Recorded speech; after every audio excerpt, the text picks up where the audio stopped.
I'm a little slow, but that'll come. Mindy Bausch comes home from her job at a refinery and spends hours working at her sewing desk.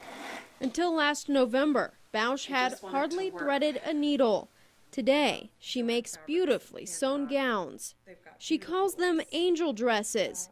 Each one honors her daughter, Lila. That's something I would have wanted for my daughter to have. I would have wanted her to have a beautiful dress, and I've even thought about keeping one of these dresses, but it didn't touch her, so it has no real,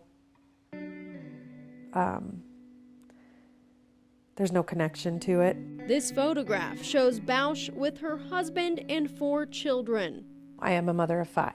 Missing is Lila, 5-year-old Layla's twin sister. My water broke early on one of the twins, and she passed away about a week later. That was about halfway through the pregnancy, and then I carried her and her sister for the remainder of the pregnancy to term and delivered both of them. Bausch never got to see her baby girl. I spend a lot of time looking at Lila's twin and wondering, would she look like her? Would she be doing the same things? Grief became her. I went about 3 years before I realized that I needed something, that I wasn't moving through my grief.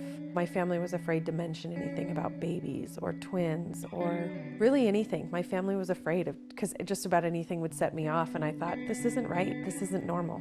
So one night, she sat down with her bargain bin sewing machine and let it all out. No pattern, no skill, no idea what this would become. Night after night, it became the physical reminder of Lila Bausch had been looking for since she said goodbye. This has been kind of an emotional roller coaster, just kind of going through the motions of doing this.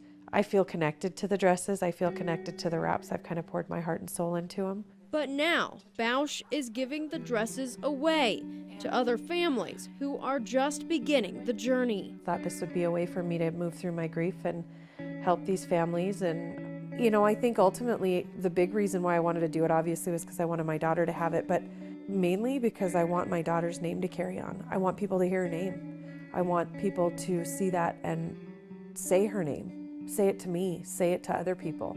I want people to scream it. I want people to say her name.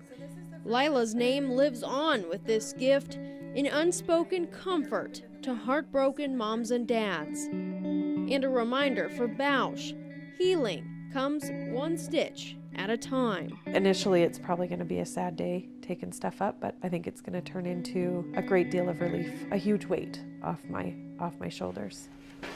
I was bringing in some dresses to donate to you guys. In Laurel, Asia Gore, MTN News.